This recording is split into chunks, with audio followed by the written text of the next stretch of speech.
И здравейте, YouTube! Днес ще ви покажа как да си направите капан, който е доста ефективен. И сега гледайте, за целта ще ви трябва, ако искате динамит, плоча, какъвто искате материал, аз ще си избера стон, камък и пясък от тада. Да, и разбира се,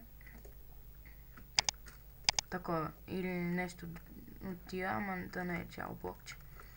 И сега слагаме камъка, това пясъка тук, правиме така, ето така, ето така,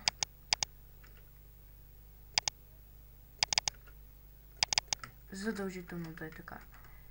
И после ето така да се измъквам.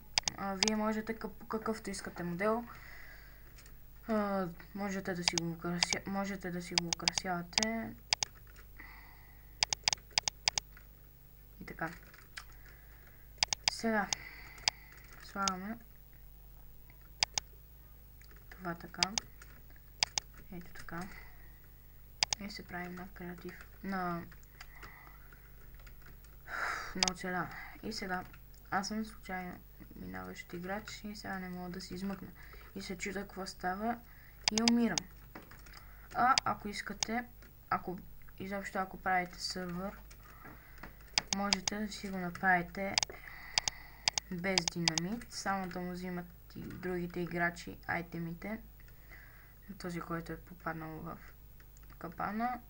И да, това беше от мене. Довиждане и да не съм ви помогнал.